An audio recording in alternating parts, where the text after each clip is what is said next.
ATC communication is one of those things in flight training that nobody warns you about until you're already overwhelmed by it. You're already trying to fly an airplane, run your checklist, and hold your altitude, and then a controller comes over the frequency, talking at what sounds like 400 words per minute, and expects a readback before you've even processed what they said.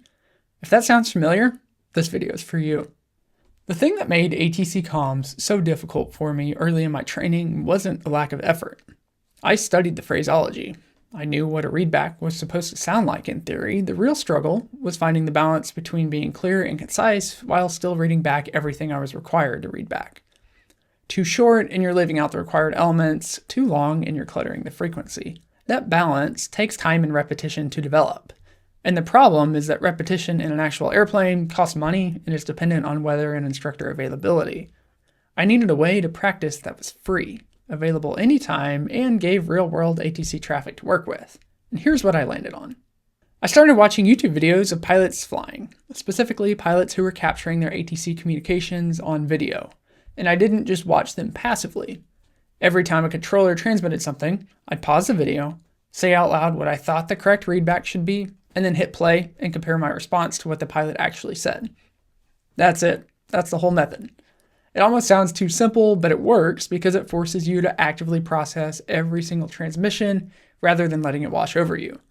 You start to intentionalize the rhythm of ATC communication, the structure of a readback, the cadence, and the brevity. After enough repetitions, it stops feeling like a foreign language and just feels like an everyday conversation. The channel I would point to you first is Captain Moonbeam on YouTube. What I like about his content specifically is that it isn't overproduced or heavily edited. It's just real flying with real ATC communications captured naturally, which is exactly what you want in this kind of practice. Pull up a video, find a segment with an active ATC communication, and start working through it with the pause and recite method. 1 Quebec, runway 26 right, line up and wait. 26 right, line up and wait for 1 Quebec. Both fuel selectors are on. Now, you may have heard the recommendation to practice on LiveATC.net, and it's a legitimate tool. LiveATC streams real ATC audio from airports around the world, and if you tune into the right facility, it could be great practice. I actually used it once when I was staying at an airport hotel in Knoxville, and it worked really well. Knoxville happens to have a Cirrus Vision Center on site, so there was a nice solid mix of GA traffic on frequency, and it felt pretty realistic and useful. With that said, my advice would be to choose your airport carefully.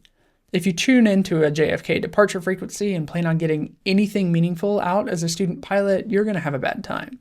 The traffic volume and the pace of communication at a major hub is going to be a completely different world than what you're going to encounter in your training. Stick with smaller, GA-friendly airports and you'll get a lot more out of it.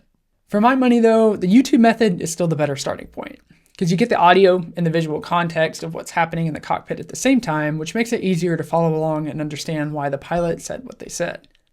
ATC communication is a skill, and like any skill, it improves with deliberate practice. The pause and recite method gave me a way to put real-world repetitions in without burning avgas or waiting for a clear weather day. If it's a weak point in your training right now, give it a try. Pull up a Captain Moonbeam video tonight and work through 20 or 30 transmissions, and you'll be surprised at how quickly it starts to click.